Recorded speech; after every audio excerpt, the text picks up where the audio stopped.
el doctor Pablo de Jesús Vindas Acosta, de la Cátedra de Filosofía de la Escuela de Ciencias Sociales y Humanidades.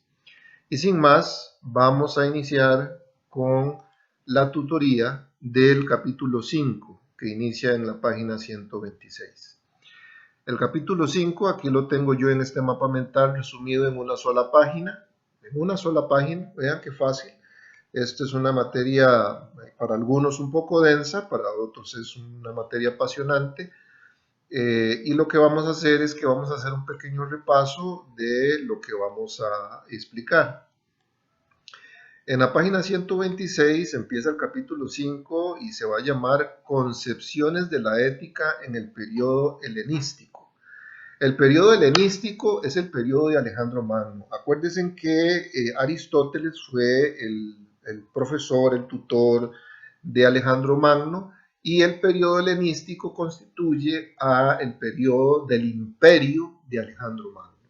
Entonces tenemos una introducción en la página 129, luego en la página 131 tenemos el helenismo del siglo IV a.C., en la página 135 vamos a ver el epicureísmo del 306 a.C., vamos a ver a sus representantes y los tipos de placer que ellos establecieron.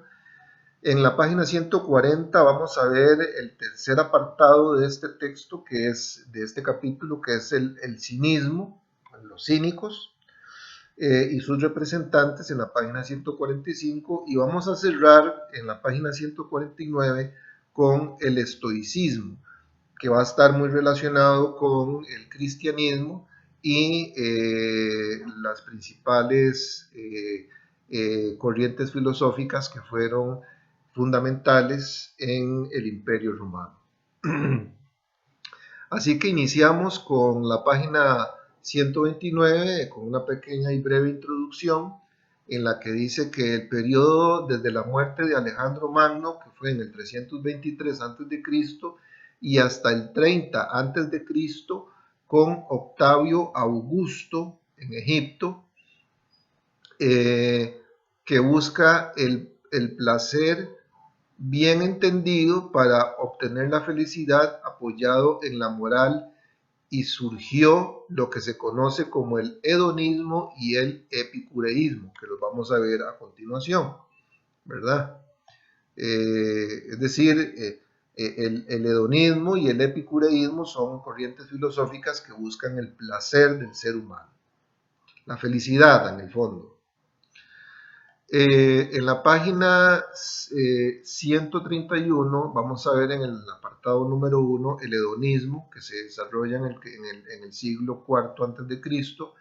Sus principales representantes son Aristipo de Cirene, el hedoné, según este representante, es el placer físico, es la búsqueda de la felicidad sin interrupción en las costumbres. Introduce en este concepto de la felicidad del hedoné al arete como la virtud y el deber de oponerse al estoicismo y al cinismo, que son contrarios a la búsqueda del placer, según él, ¿verdad? La motivación del actuar es una lucha entre el bien y el mal, es decir, es una lucha ética. El dueño de sí mismo se controla y se domina. Esto le va a llamar convencionalismo cultural subjetivismo.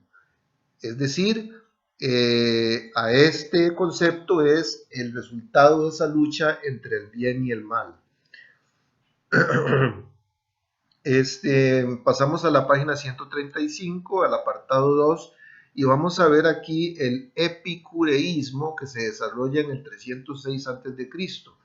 Los principales representantes de esta corriente filosófica son aquellos que recibieron influencia de Demócrito, de Epicuro de Samos, que estuvo del 341 al 270 a.C., que fue un filósofo del jardín de la sabiduría. Solo tiene valor las habilidades para ser feliz. Esa es la sabiduría, es lo que él llama la ataraxia. la ataraxia es el ser feliz y dejar ser feliz. La búsqueda de la sabiduría, eso es la ataraxia. Es la serenidad del alma, la imperturbabilidad. Eso es una santidad vista desde la moral. Acuérdense que vimos en el apartado anterior el daemón o conciencia interna que tenemos y según estas filosofías que nos ayudan a buscar el bien común. Entonces la ataraxia es consecuencia precisamente de esa santidad, de la búsqueda del bien común y del bien no solo tuyo, sino el de los demás. No hay algo más allá de ese. O sea, la ataraxia es el culmen de esta filosofía epicúrea. Los epicúreos se predicaron la apatía o ausencia de emociones hacia la política, porque en aquel entonces ya la política había sido corrupta, entonces decidieron apartarse de la política. Predicaron la aporía, que es la práctica de la ausencia del dolor, es decir, el epicureísmo lo que busca es la felicidad y el bienestar. Por lo contrario, no busca el dolor. El dolor es algo opuesto a la felicidad. La elección de los placeres se logra solo con la prudencia, ni más ni menos. Hay que buscar el punto medio de pesos y contrapesos. Es decir, no hay, para los epicúreos, en el fondo, las elecciones del bien y el mal estaban relacionadas al que no hubieran excesos. Es decir, usted podía tener acceso a las cosas, pero con medida. La amistad solo es posible promoviendo el diálogo inteligente, prudente y sabio. Y esos eran los principios de los representantes epicúreos. Ahora, ¿cuáles son los tipos de placeres? En la página 137, los tipos de placeres está el placer natural y necesario. Ese tipo de placer es el que da felicidad, da salud física, da salud mental y nos aleja del dolor. Placer natural y necesario. Luego está el placer natural, pero que no es necesario. Es decir, su ausencia no provoca dolor. Está en el ámbito del lujo y el arte. Es decir, el placer natural y no necesario está relacionado a que al lujo, al tener un Lamborghini, a tener obras de arte carísimas, a tener casas inmensas. Es decir, el que tengas un Lamborghini o no tengas un Lamborghini no te va a dar ni te va a quitar nada, ¿verdad? Entonces, esa no es el tipo de placer que buscan el epicureísmo. Y el tercer tipo de placer es el peor de todos, es el que no es natural y tampoco necesario. Es el generado por el poder común o ideológico, político, poder político, riqueza y fama. Entonces, este poder es contraproducente, porque es el tipo de placer que busca ser rico, ser millonario, tener acceso a los placeres, tener acceso al poder, tener acceso a que me rindan a mí pleitesía, etcétera. Entonces ese tipo de placer no es el placer epicureísta. El placer epicureísta es aquel que busca la felicidad, la salud mental y que nos aleje del dolor. Punto. Nada más. Eso está en la página 137. En la página 140 tenemos la descripción del cinismo. Y el cinismo se inicia en el gimnasio, conocidos como sinsorgo, que es lo mismo que un perro, que es veloz, o bien quinos, que significa que no tenía vergüenza o pudor público. Su meta es la humanidad su meta de los cínicos en la humanidad es la virtud, la ética, la felicidad y el autodominio. Vamos a ver, ¿cuáles son los representantes de los cínicos? Bueno, tenemos a Diógenes de Sinope, de 412 a 323 a.C., fue discípulo de Aristóteles y vivió fiel a su filosofía del cinismo como un mendigo. Buscó al hombre como un humanismo. Su autenticidad reivindicadora cuestionó el matrimonio y se consideró un ciudadano del mundo. La autarquía es la libertad interior que nos permite buscar el sumo bien. Esto es el aporte que hizo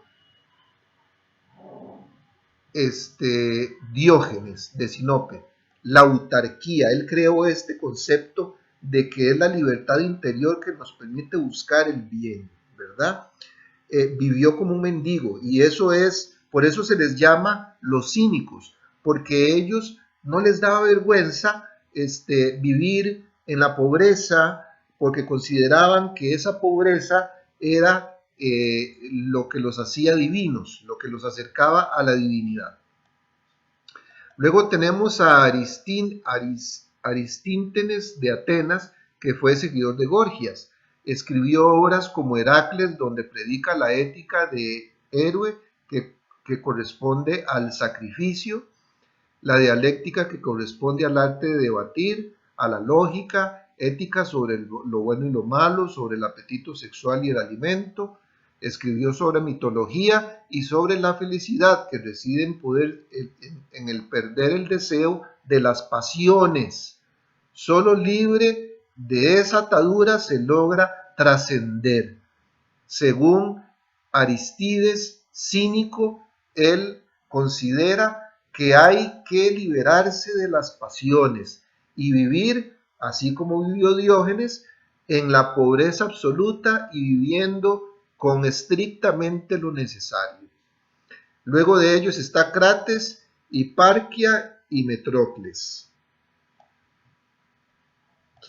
Luego tenemos en la página 149 el punto 4 y final de que es el estoicismo. Tuvo influencia en los cínicos, se le nombró así por la estúa, que significa columna o pórtico. El estoicismo es como una columna, hay dos columnas y un techo, eso es un pórtico. Entonces normalmente ellos se sentaban en el pórtico a conversar, entonces por eso fue que se le dio el nombre de los estoicos o estoicismos, que estaban en el pórtico debatiendo o filosofando. ¿Cuáles son los representantes de esta filosofía tan importante que fue predominante en el Imperio Romano y que tuvo gran influencia luego en el cristianismo, cuando el cristianismo fue adoptado como religión en el Imperio Romano? Bueno, Zenón de Sitio, que vivió en la isla de Chipre, en su postura sobre la virtud dijo que el fin de la vida humana está en someterse al logos, y el logos aquí les aclaro que es la sabiduría. La sabiduría suprema es el logos, y lo opuesto al logos es los placeres mundanos. Entonces él considera que este filósofo Zenón considera que la humanidad debe someterse al logos, a la racionalidad, donde está el auténtico ser, el auténtico bien, el bien supremo. Lo material no debe tener importancia, según esta filosofía estoica. Las acciones humanas deben ser concordantes con la razón, o sea, lo correcto. Son las acciones concernientes al deber, las cuales son moralmente perfectos, distintas a las acciones virtuosas o diferentes que corresponden al ser humano, que corrompen al ser humano en un animal. Es decir, aquel ser humano que no sigue estas recomendaciones de apartarse de buscar el logos, entonces terminan siendo como animales. La libertad es aceptar el destino que nos es impuesto con resignación. El logos, la razón dirige el universo, es que animando, vivo y divino. El logos para ellos es como decir el Dios, la sabiduría suprema, ¿verdad? Para ellos eso es el logos. La ética es el bien común por encima del bien privado. De lo contrario, el hombre se corrompe con su apetito insaciable de posesiones. Es decir, aquí se reconoce la humanidad de que el hombre constantemente busca poder y acceso a bienes materiales. Entonces, el estoicismo lo que dice es que la única forma de poder alejarse de eso es aceptando el logos y aceptar la ética como el bien común por encima de lo privado. Por lo tanto, en el estoicismo, para la humanidad debe prevalecer el amor fraterno. Todos somos iguales, el ser humano debe ser un cosmopolita, es decir, un ser de mundo, un hombre de mundo. Es decir, el hombre no debe residir en un lugar específico, sino que debe vivir en el mundo, que sugiera un equilibrio entre la ley natural y la ley común. Cumplir la ley es un deber por encima de todo, según el estoicismo.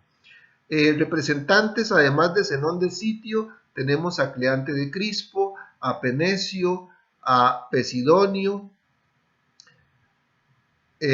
a Séneca, a Epícteto y a Marco Aurelio, que fue emperador romano, que tuvo repercusiones en el cristianismo, y esto lo hace ver Kant en el siglo XVIII. Y bueno, con esto terminamos el capítulo 5